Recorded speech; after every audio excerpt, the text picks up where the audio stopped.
Hello friends, इस video में हम इंपॉर्टेंट थ्योरम्स के बारे में बात करेंगे जो एग्जाम्स में बहुत बार आ चुकी हैं। फर्स्ट थ्योरम क्या है हमारी? Canter theorem. कैंटर थ्योरम क्या बोलती है? Cardinality of a set is strictly less than the cardinality of its power set और द कलेक्शन ऑफ सबसेट। यानी कि जो सेट की कार्डिनेटी होगी वो हमेशा कम होगी, स्ट्रिक्टली लेस देन होगी कार्डिनेटी ऑफ पावर सेट से और उसके सबसेट के कलेक्शन से। सेकंड थ्योरम क्या है? Density theorem. बहुत मोस्ट इंपॉर्टेंट, कई बार आ चुकी है एग्जाम्स में। Between any two distinct numbers there lies at least one rational number and thus lies many rational number. मतलब वो देखने को लगेगा कि एक रैशनल नंबर है लेकिन एक नहीं, उनके बीच में बहुत सारे रैशनल नंबर एग्जिस्ट करते हैं किन्हीं भी दो डिस्टिंक्ट नंबर्स के बीच में। इसको बोलेंगे density theorem. Hahn Banach theorem क्या बोलती है? एवरी कंटिन्यूस लीनियर फंक्शन, हर continuous linear function defined on a subspace of normal space X has a continuous extension to the whole X. ठीक है।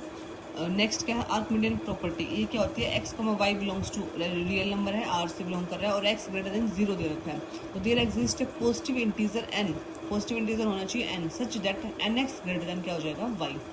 टेलर थ्योरम क्या होती है?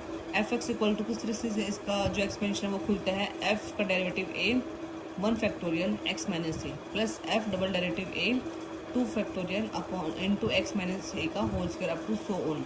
हम इसको अगर कंबाइन फॉर्म में लिखें तो f x equal to summation n equal to 0 से इन्फिनिटी एफ की power n a upon n factorial x minus a की पावर एन, यानी कि एफ का n derivative A upon n factorial x minus a की power n हो जाएगा।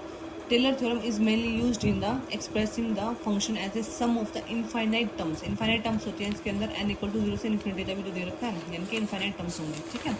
Next theorem क्या है हमारे पास? Most important theorem Darboux theorem है ना। There exist a real number c between a और बी। ए और बी के बीच में एक रियल नंबर सी एग्जिस्ट करेगा such that f dash c क्या हो जाए? 0 हो जाए, where f dash a f dash b less than 0 हो such that f b defined and derivable on close interval a b. क्या बोलती है? एक रियल नंबर सी एग्जिस्ट करेगा बिटवीन ए और बी के बीच में such that f dash c अगर 0 है, whenever f dash a और एफ डैश बी दोनों लेस देन 0 हों तो सच दैट एफ इज डिफाइंड होगा और डेरिवेबल होगा ए और बी के बीच में। Stokes theorem most most most important theorem क्या बोलती है? Integration on a simple close curve C F into D R equal to double integration surface के ऊपर curl F dot D S. Curl F का मतलब ऐसे याद कर लो, कर्ल सी से कर्ल और सी से क्रॉस करना है।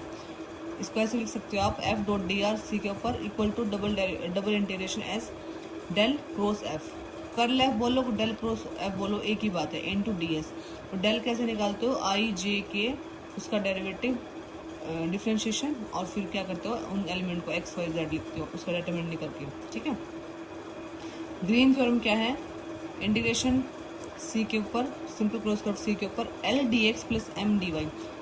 एल पहले आता है फिर एम आता है, तो L M D X D Y equal to कैसे याद करोगे? देखो, करली एम डी वाई साथ में तो डी वाई नहीं रखना, डी एक्स करना है। Curly M by curly X minus curly L by curly Y और बाद में क्या जाएगा? डी एक्स डी वाई, इस तरीके से। ठीक है।